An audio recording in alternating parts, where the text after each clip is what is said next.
Welcome back, dear listener. Before we sink once more into the quiet rhythms of history, I want to ask you, from what wonderful corner of the world are you listening to us tonight? Maybe you're somewhere in a city apartment, where the hum of distant cars mixes with this calm narration. Or perhaps you're tucked away in a cabin surrounded by forests, where the air still smells of pine and rain. Or maybe you're half asleep already, lying under warm blankets, letting the world outside fade into darkness. Wherever you are, I want to thank you, truly, for choosing to spend your night here, in this little space between dreams and history, where stories from centuries ago drift softly through time. If you enjoy wandering with us through the forgotten rooms of the past, if you find peace in the sound of distant eras and quiet voices telling tales of how people once lived and survived, then please, give this video a like, share it with someone who might need a gentle escape before sleep, and subscribe so you can join us again in the next long, sleepy journey through the old world. Now close your eyes for a moment and imagine this. The year is somewhere in the late Middle Ages. The sun has set behind the fields, and a cold wind is pushing through the cracks of a thatched roof. Inside a small wooden cottage, a peasant family sits in near darkness, their breath visible in the cold air, their hands rough from labour, their eyes slowly adjusting to the dim glow of a single trembling flame. Outside, the world has fallen silent. The night has swallowed everything. And yet the work of life continues, quietly, stubbornly, as it always did. Because even when the darkness came early and stayed long, people still had to live, to mend, to cook, to dream. But how could they do all that? In a world without electricity, without lamps, without even a candle to spare?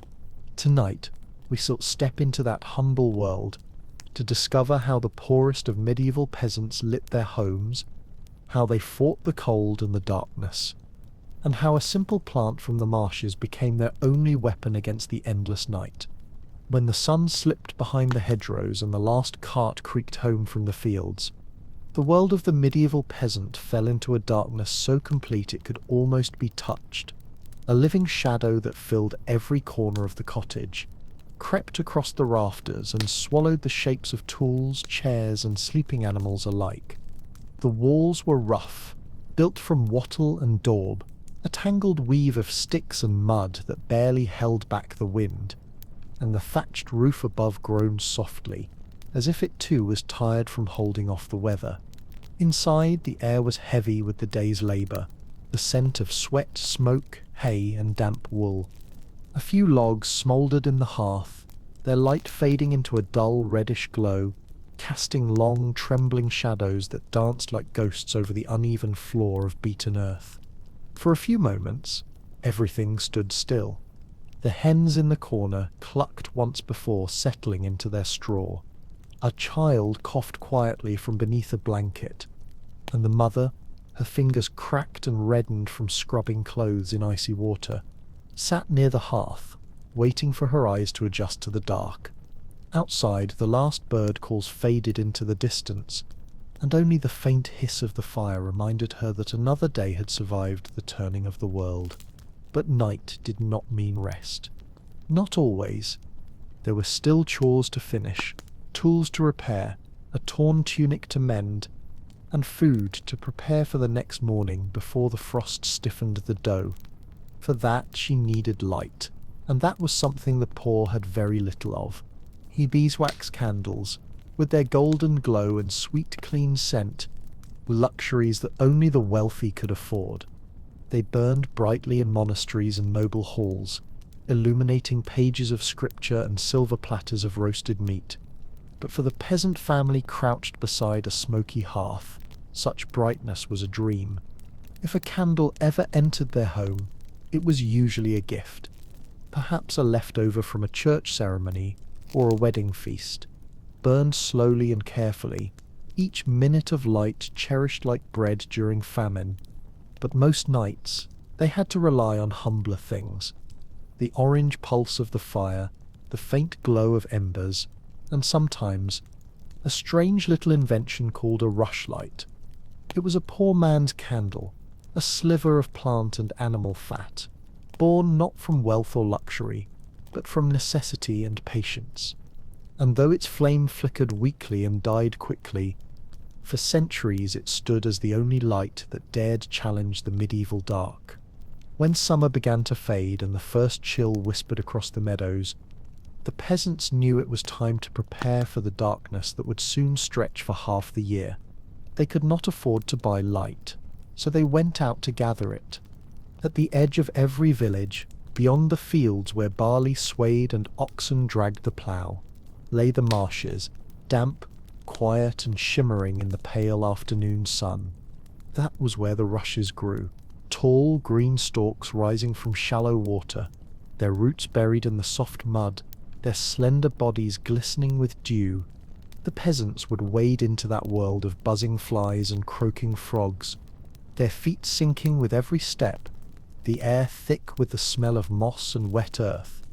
They carried simple tools, short knives, curved sickles, sometimes nothing but bare hands, and they worked slowly, carefully, cutting each rush just above the base, never stripping the same patch twice, because even in poverty, they knew the land must be treated with a kind of reverence, for it was both their master and their only friend.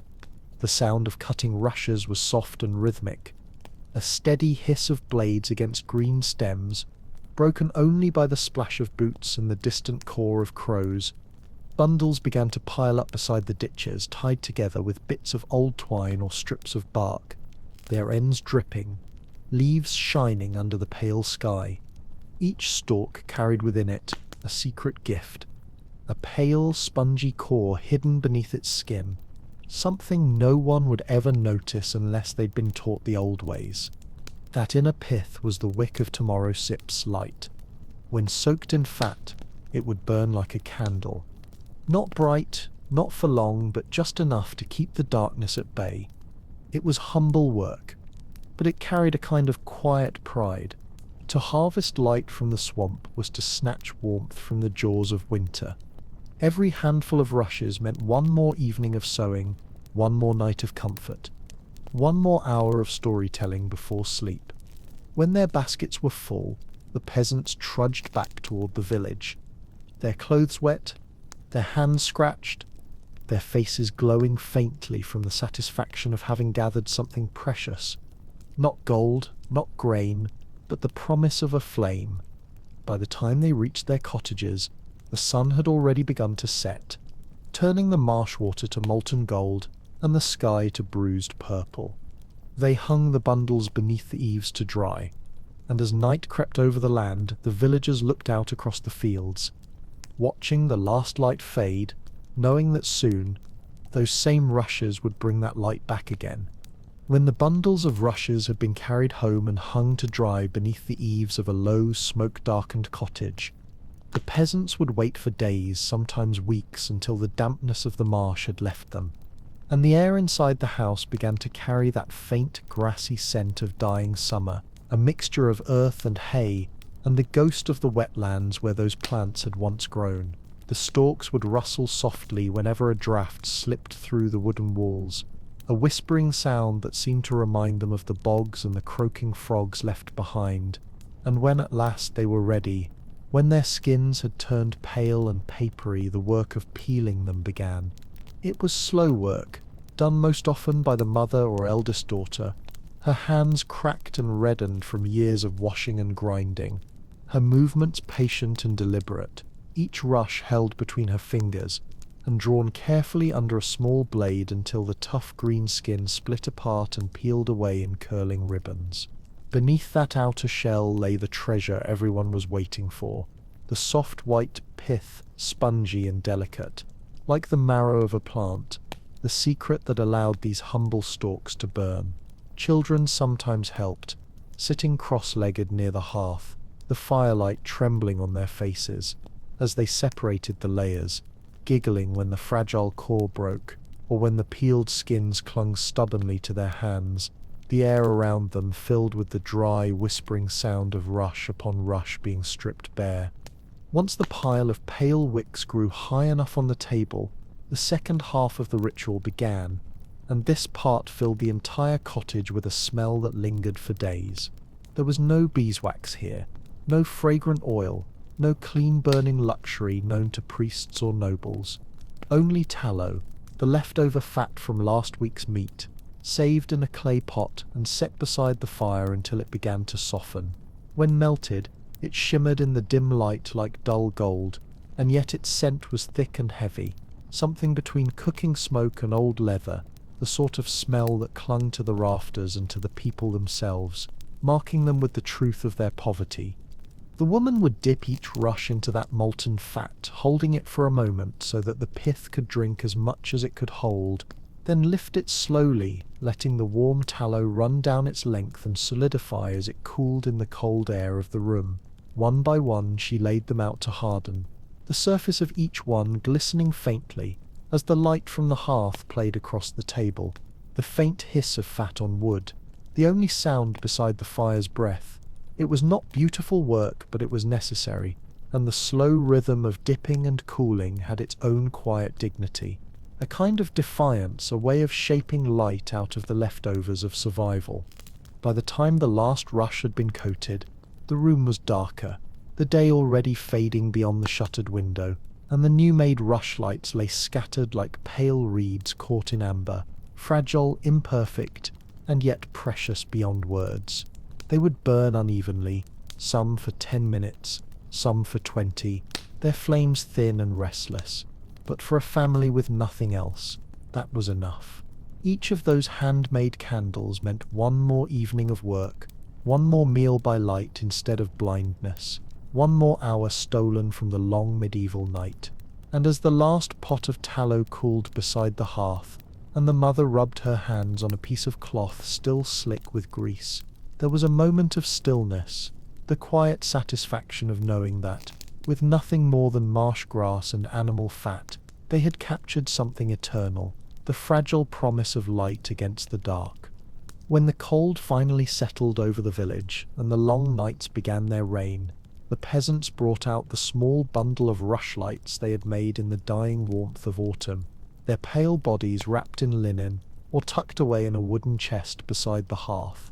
And as darkness fell over the cottage like a thick woolen cloak, the family gathered in silence, listening to the wind press against the walls, the faint rustle of straw in the loft above, and the slow, patient breathing of the animals sleeping in the corner. The fire was low now, reduced to a few orange coals that gave more smoke than warmth, and the air was heavy with the smell of damp wool, old tallow, and the faint sourness of stored grain. The father reached for one of the rushlights, his fingers rough and stained from the fields, and set it into the iron clamp, a crude tool bent by some village blacksmith long ago, its jaw ready to hold the thin stalk at an angle, so the flame would catch easily. He lifted a small ember from the hearth with a stick, blowing gently until it glowed red, and then touched it to the end of the rush. For a moment nothing happened. Then the pith began to darken, to curl, and with a faint hiss and a thread of smoke, it bloomed into light. A trembling golden flame no bigger than a fingernail, its edges quivering as if uncertain of its own existence. The children leaned closer, eyes wide, watching the way the flame licked at the air, the way the shadows jumped and stretched along the walls, turning every crack and bundle of straw into a moving shape, a living ghost. The mother smiled faintly, her face lined with fatigue but softened by the warmth of that tiny fire, and she held her hands out toward it, as though to catch what little heat it gave. The flame bent sideways in the draught, its light uneven and fragile, but in that small room it felt like sunrise, the return of something holy, something human, that refused to vanish even in the deepest night. It burned quickly, faster than a candle of beeswax ever would. The fat within it consumed almost greedily, the smell sharp and animal, a reminder of the meal that had given birth to this little miracle of light. Every few minutes the flame would shrink, then swell again, the wick glowing like a small heartbeat, and the family would talk in whispers, careful not to disturb the fragile balance of air and fire.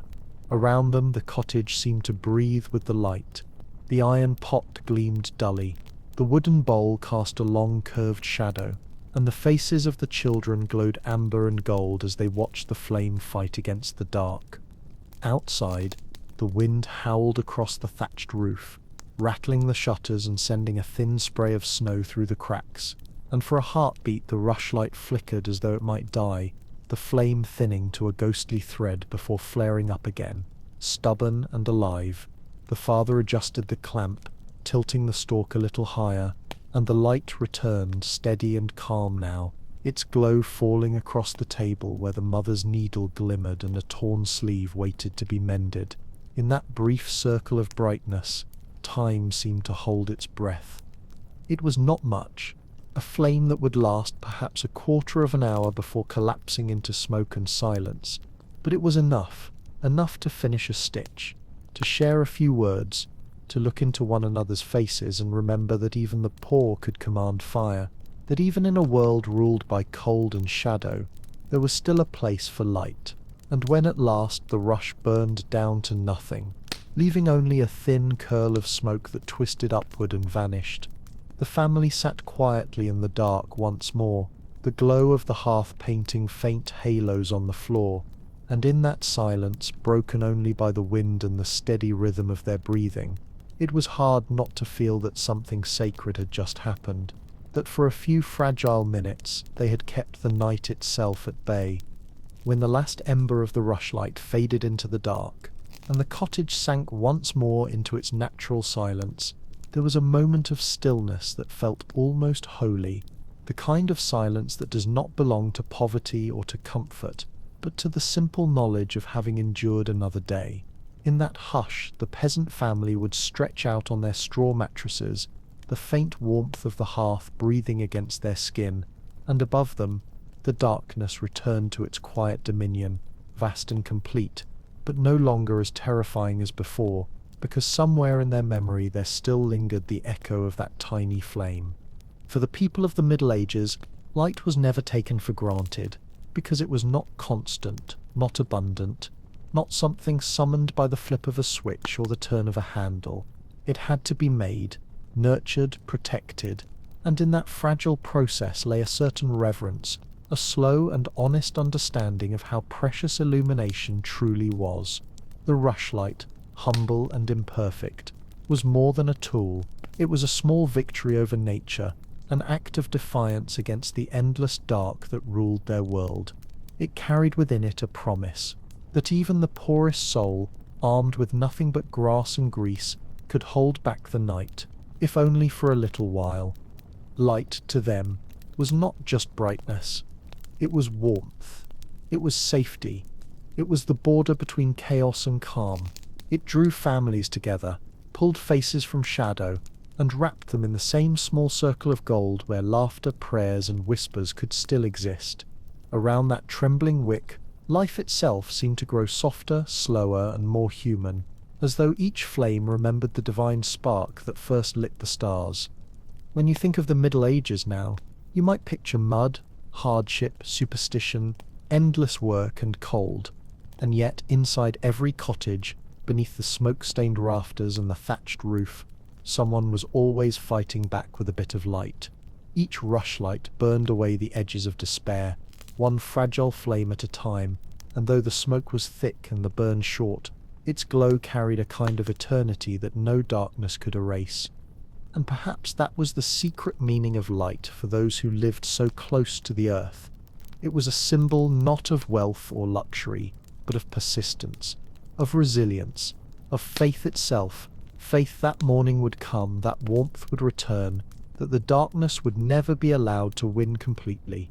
The peasants did not worship the flame, but they understood it better than most of us ever will, because to them it was not just a metaphor, it was survival, and in every flicker of every rushlight you could see the heartbeat of the Middle Ages, fragile and luminous, trembling but unbroken. And so, as we close our eyes tonight and drift into that same ancient darkness, maybe it's worth remembering that even in the poorest homes with nothing but a reed and a bit of fat, the light still found a way to exist. In those short stretches of brightness that the rushlight offered, Life inside a peasant's cottage became something suspended between dream and labor, a fragile interval carved out of the night, where time itself seemed to slow and breathe. The small flame leaning sideways in its iron holder threw a trembling circle of gold across the walls, revealing the texture of the wattle and daub, the handprints baked into the dried mud, the grain of the wooden table, and the faint glimmer of a copper pot that caught the light like a mirror to another world.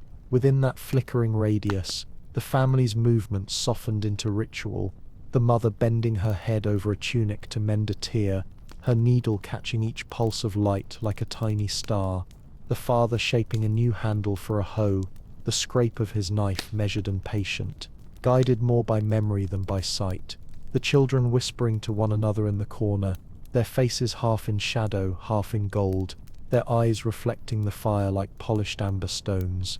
Every task performed in that light carried a kind of intimacy, because it was shared. There was no private corner, no hidden gesture. Everything existed within the same fragile glow. The sound of the needle pulling through fabric, the gentle rhythm of the knife on wood, the occasional sigh of the fire, all these became a single slow heartbeat that seemed to hold the cottage together.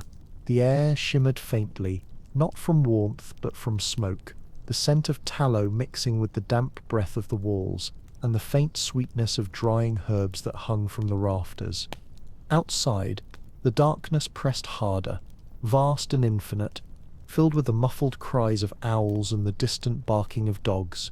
But inside, the flame drew a border, thin as the stem of the rush itself, that separated the known from the unknown, the safe from the endless.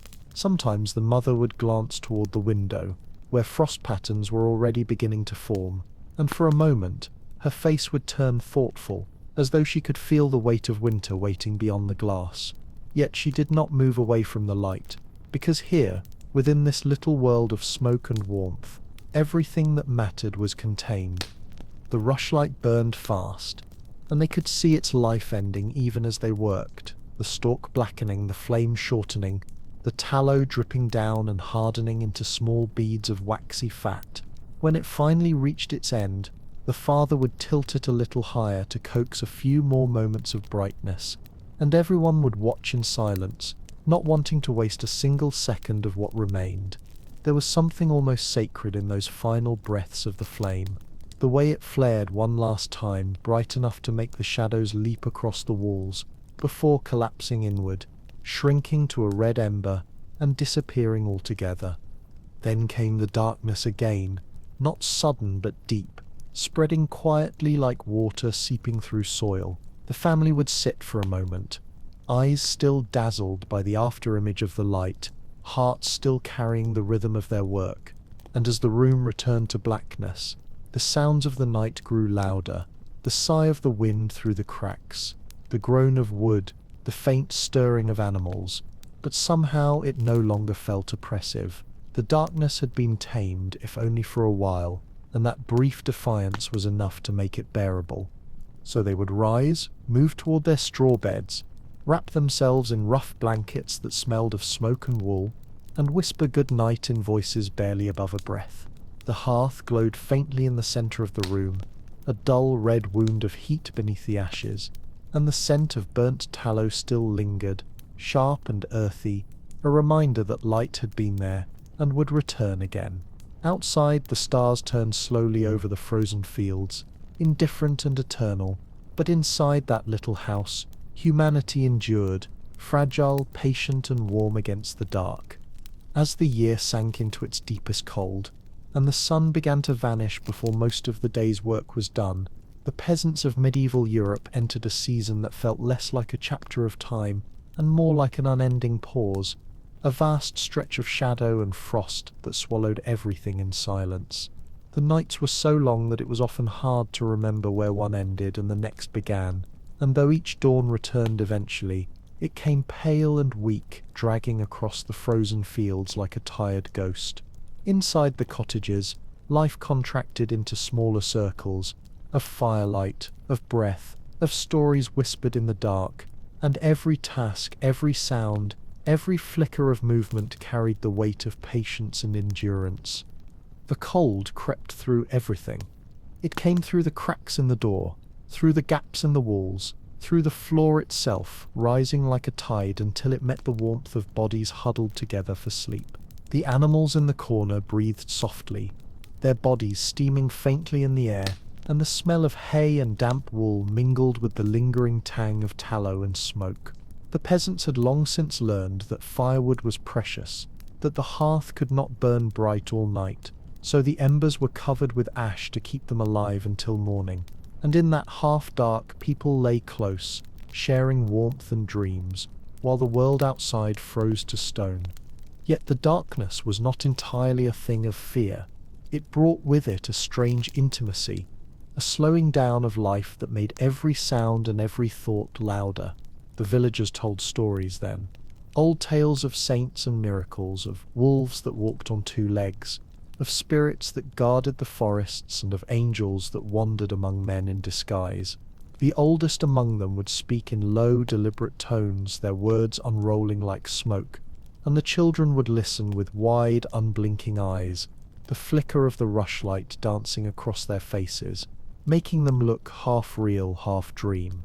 In that hour, belief and imagination merged completely. No one asked whether the stories were true, because truth itself seemed different when spoken by firelight. Sometimes they sang, slow songs that sounded like prayers but carried no words anyone could write down, melodies passed from one winter to another, known only to those who had endured the cold together. The rhythm of those songs matched the rhythm of the flames, rising and falling in long sighs, filling the small space with warmth not of heat, but of presence. And when even the singing stopped, there was only breathing, the steady breathing of the living, layered over the faint moan of the wind and the deep creak of frozen wood, a music of its own kind, ancient and endless.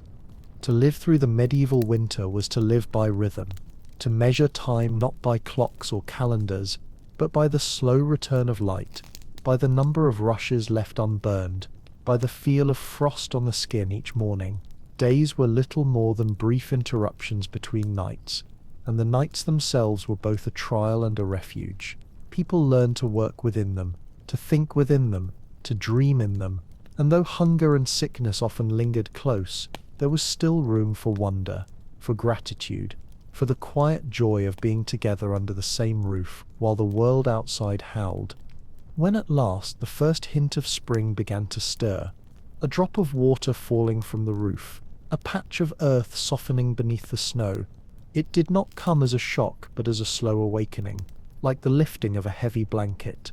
The peasants would rise earlier then, open the shutters to let in the pale sun, and the smoke of the hearth would drift upward into the air that once again smelled of soil instead of ice.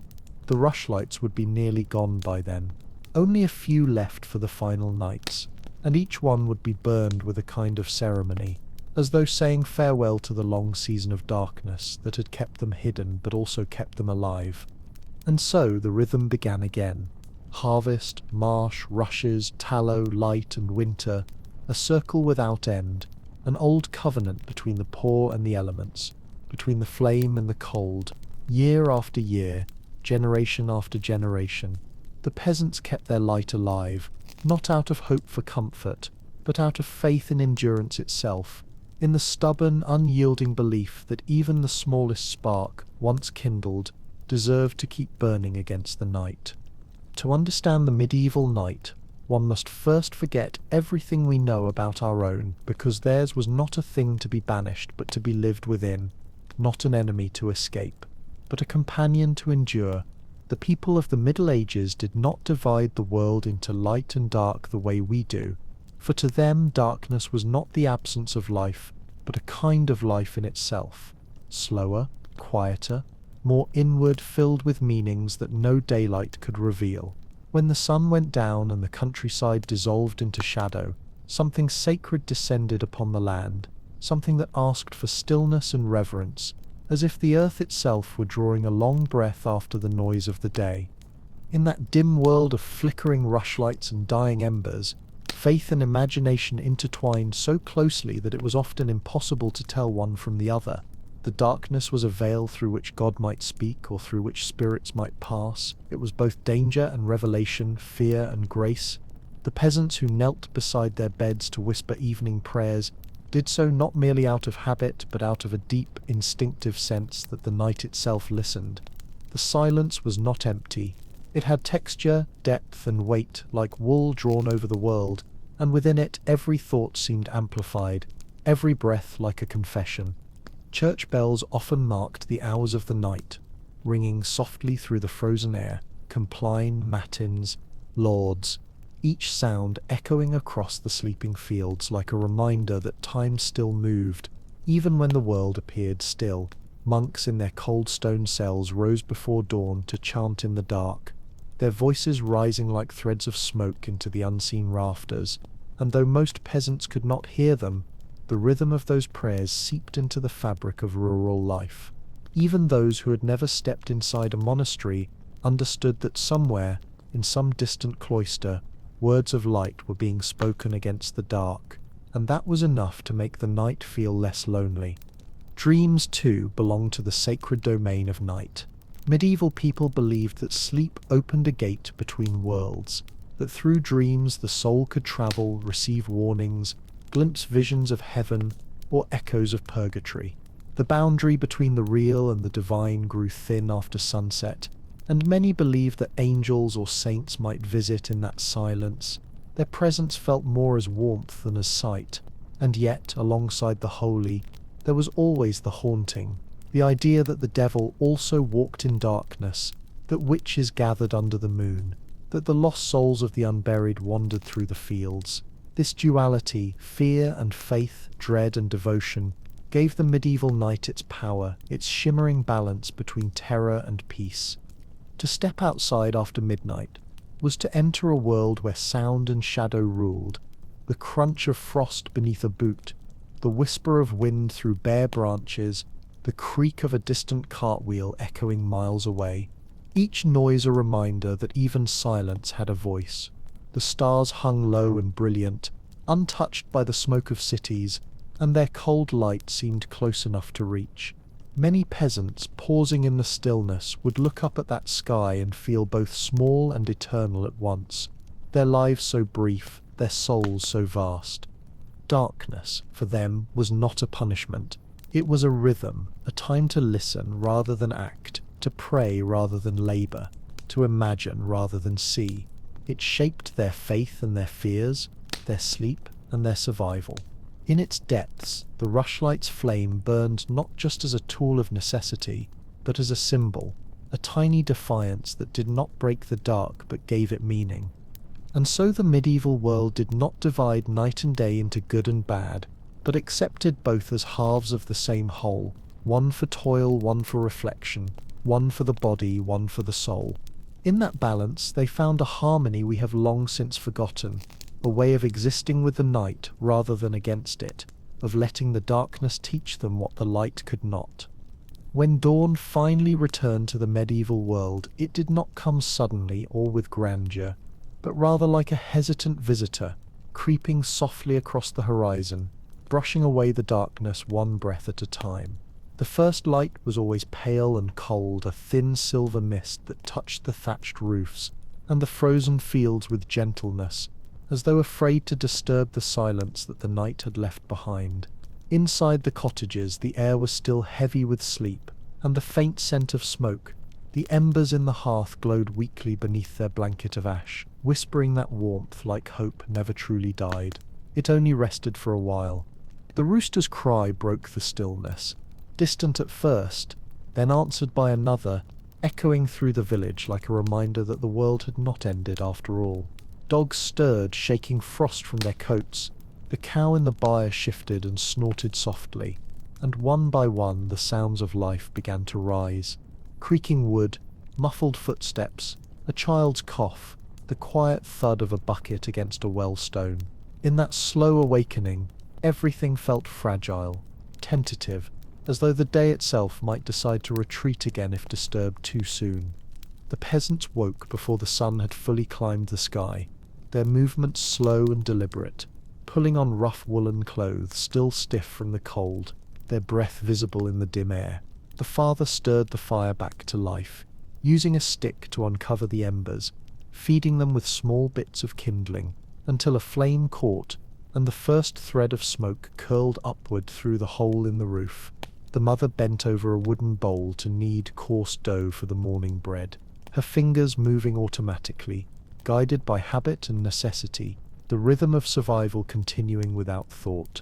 The children rubbed their eyes and whispered to one another, still wrapped in the warmth of sleep, while outside the light grew stronger, painting the frost-covered fields in shades of pale gold and blue. It was in those early hours, when the world was neither night nor day, that something quiet and sacred seemed to happen, as if the earth, after holding its breath through the long hours of darkness, exhaled again. The mist rose from the ground, the smoke from a dozen chimneys drifted upward, and the sky, once black as ink, began to blush faintly with colour. Birds returned to the hedgerows, their cries sharp and bright against the stillness, and for a moment everything seemed clean again. Cold, yes, but pure, washed in the thin light of beginning. The peasants stepped outside then, blinking at the brightness, the frost crunching underfoot, their faces pale and raw from the air, and they looked across the same fields they had always known. Fields that would feed them or starve them, fields that had already buried their ancestors and would one day receive them too, and yet each morning still felt new. The smoke from their cottages rose into the sky like prayers, thin and grey and fragile, and in that mingling of breath, fire and frost, there was a kind of peace, the peace of those who understood that life was not about conquering the darkness but moving through it, again and again with patience and grace. By the time the sun had fully risen, the village was awake. The sound of axes splitting wood, the bleating of goats, the murmur of women drawing water, all began to weave together into the slow heartbeat of another day. And though the rushlights were now cold, their wicks blackened to ash, their light had not been lost. It lived on in memory, in the rhythm of hands working, in the steady courage of people who asked for little and endured everything. The night would come again, as it always did, and when it did, they would once more gather around the hearth, dip new rushes in fat, and bring back the light. In the world of the medieval peasant, life was not a straight road moving from one comfort to the next, but a circle, vast, slow, and unbroken, in which every season, every hardship, and every hour of light and darkness returned again and again, wearing different faces, but speaking the same language. The sun that rose over the frosted fields each morning was not new, nor was the darkness that followed each sunset a stranger.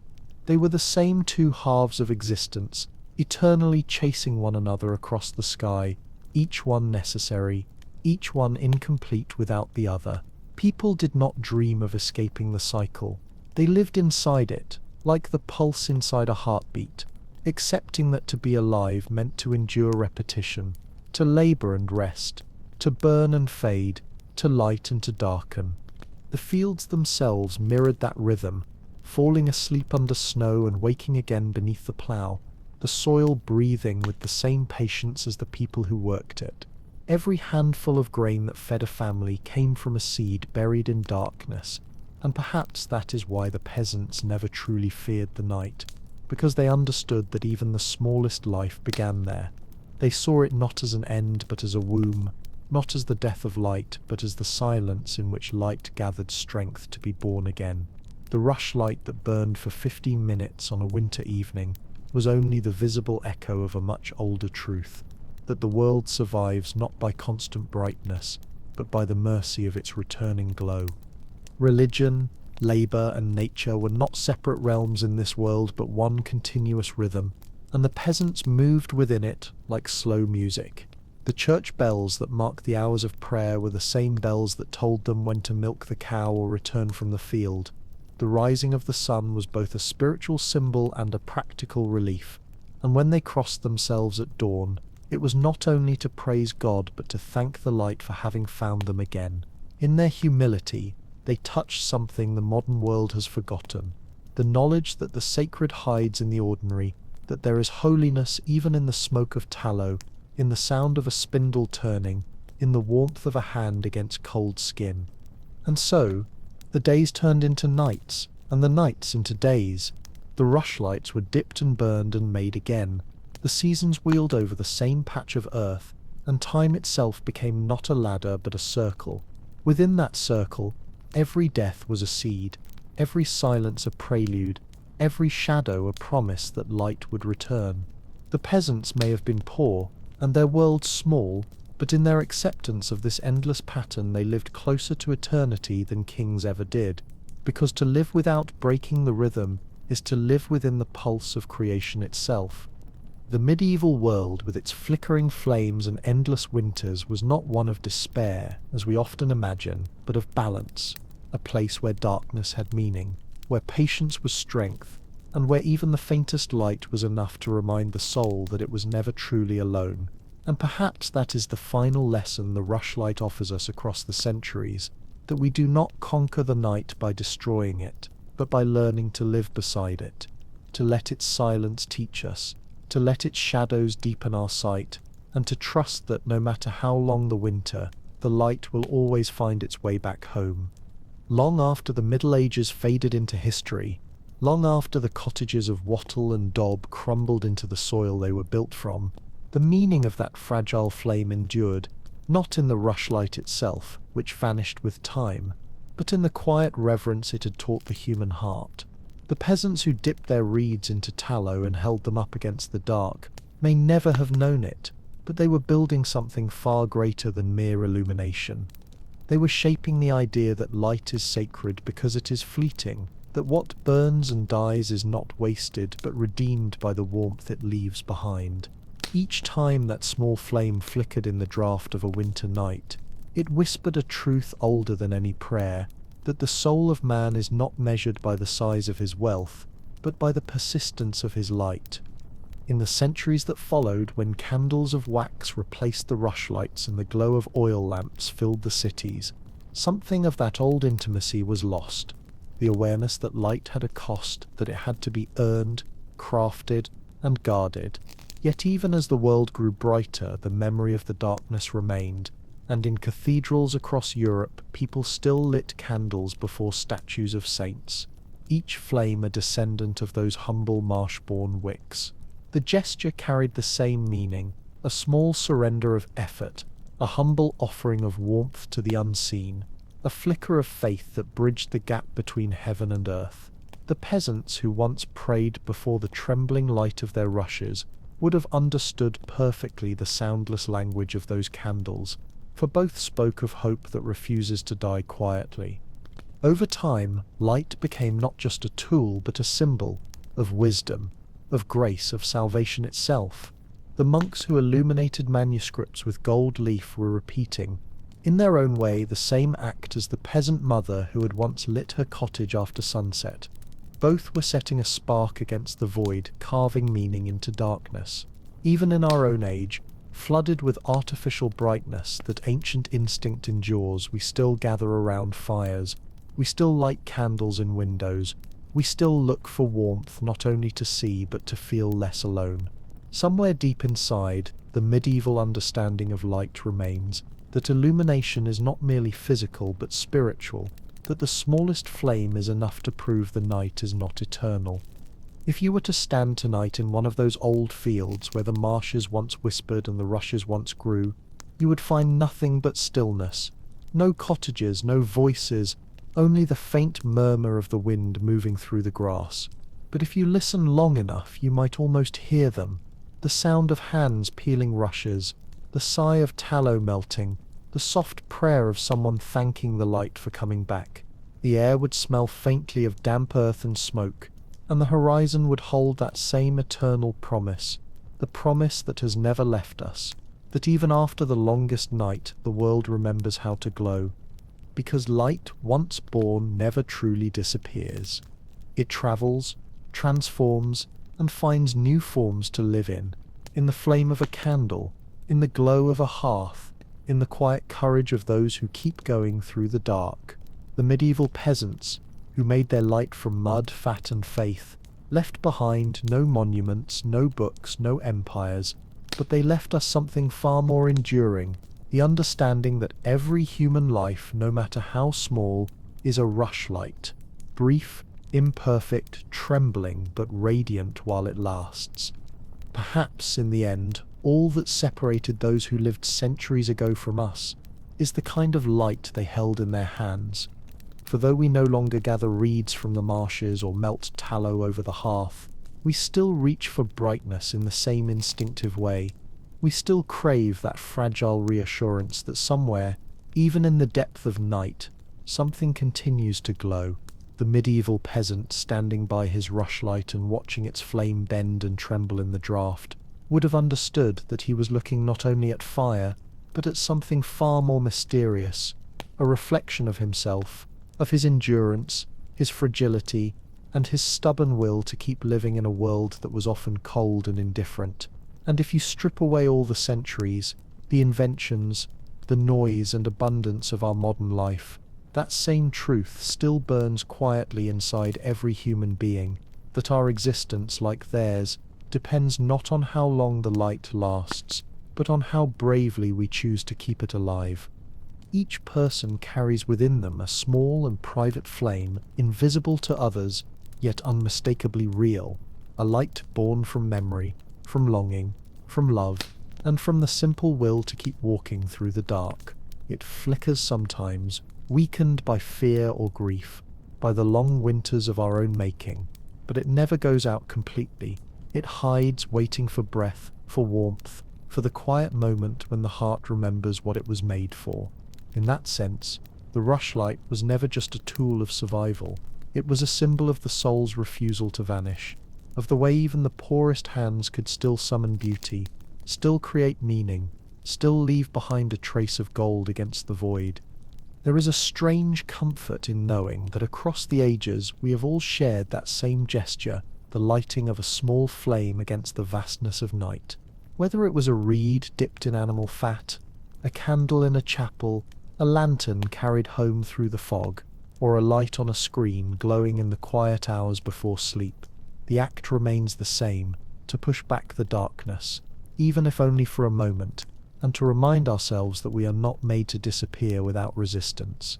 And maybe that is what connects us most deeply to those who came before, not the tools, not the words, not the walls of stone they built, but the simple, stubborn fact that we too keep lighting small fires in a world that never stops growing dark.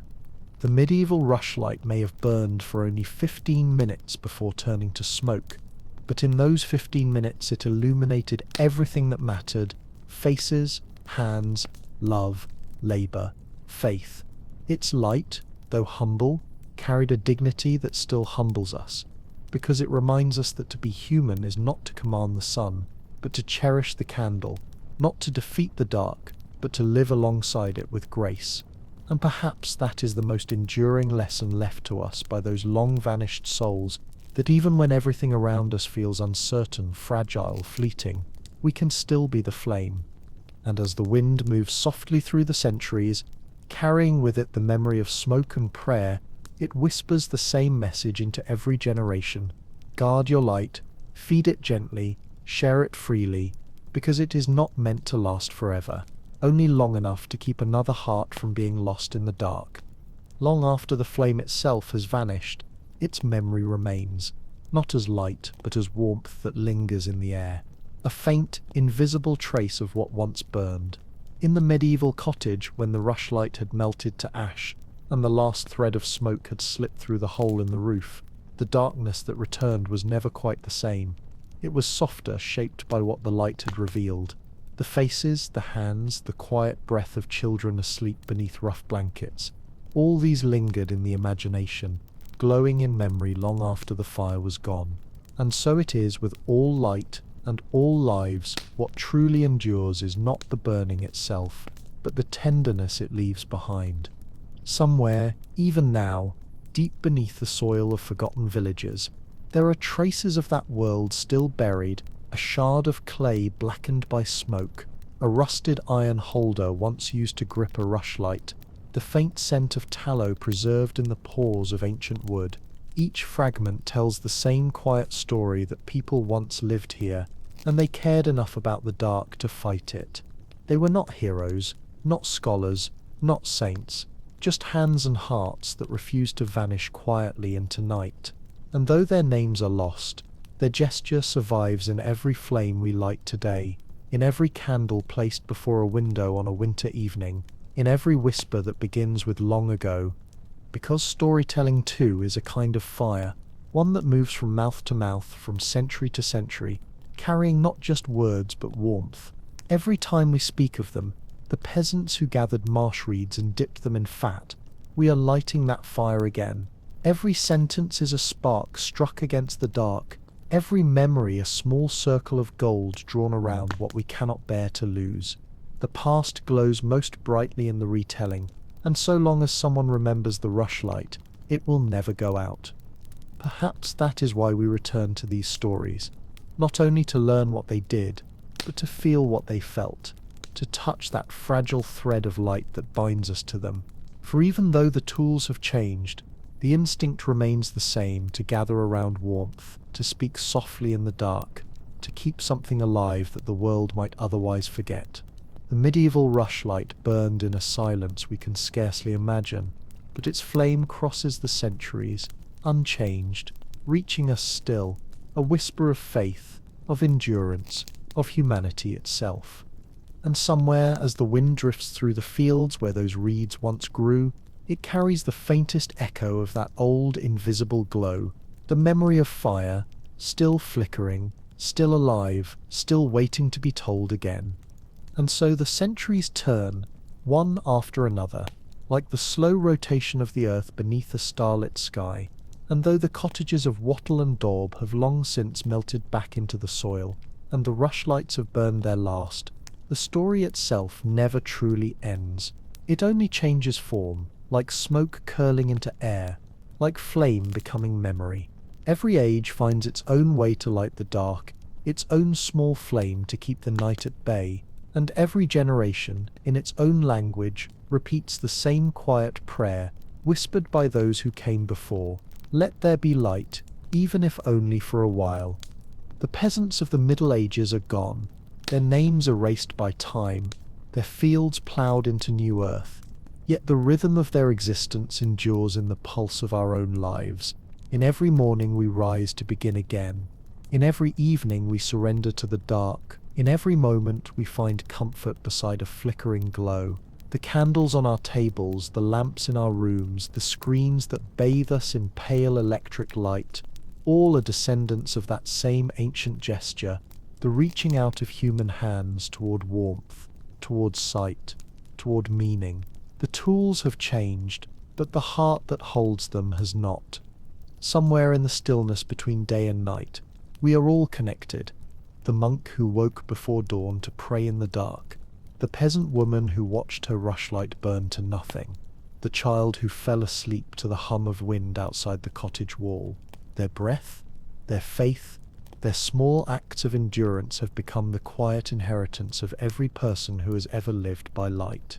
When we sit in darkness and listen to stories of the past, when we let our thoughts wander through time as gently as the glow of a fire, we are not escaping the world, we are continuing it, carrying its warmth a little farther. The story of light is the story of humanity itself, fragile, fleeting, and yet unending. It begins in the marsh, in the hands of a peasant with nothing but patience and need, and it moves through centuries, through candles and lamps, through the pulse of electricity and the glow of 1,000 unseen fires, until it reaches you, here, now, listening in the quiet of your own night. And as your room grows still and your eyes begin to close, know that you are part of that same eternal rhythm, the same ancient cycle of darkness and dawn, of silence and story, of flame and breath. Because no story ever truly ends, just as no light ever truly dies. Both pass from one soul to another, changing shape, but never meaning. Somewhere out there, another voice is already beginning. Another flame is being lit. Another night is waiting to be filled with warmth. The fire moves on, and we move with it, quietly, endlessly, beautifully.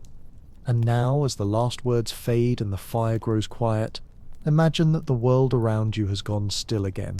The sound of the wind softens, the glow on the walls turns to shadow, and somewhere far away, the faint echo of a bell drifts across the sleeping fields. The medieval night has returned, gentle and endless, and though you are not there among the peasants and their cottages, the same darkness folds around you now, calm and familiar, carrying within it the same secret warmth that once gathered around a rushlight flame.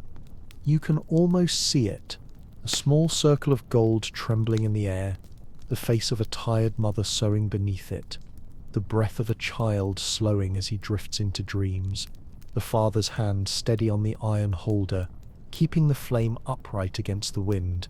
That light, though gone for hundreds of years, still burns quietly in the imagination, and maybe that's all light ever needed to survive. Not wax, not oil, not tallow, but remembrance. The fire itself was small, but the memory of its warmth was vast, and it has crossed the centuries to find you here, listening in the quiet. So close your eyes now and let the world fall away, the stone walls, the straw beds, the soft hum of night, and let yourself rest inside that same rhythm of darkness and light. Breathe slowly as they once did, and feel how every sound grows softer, how the mind begins to settle like ash over cooling embers. Somewhere in the distance, the first light of dawn is already waiting to rise, though it may not come for a while, and that's all right, because even in the deepest night, the light remembers you. Sleep now, under the same stars that once looked down upon their cottages, the same stars that have watched every fire and every story since the beginning of time. Let their quiet glow guide you into stillness. Let the past rest with you. The rushlight has burned to nothing, but its flame lives on, in memory, in breath, in the soft turning of the world toward morning. Good night. Hyper-realistic cinematic shot of medieval peasants harvesting rushes at sunset in a foggy marsh, slow camera pan across water glistening with light. Men and women in rough woolen tunics wade through ankle-deep mud, cutting tall green rushes with small sickles. Damp air, dragonflies, croaking frogs, mist rising from the bog, distant village silhouettes under a pale orange sky. The light golden, soft, dreamlike. A peaceful but labour-worn evening scene.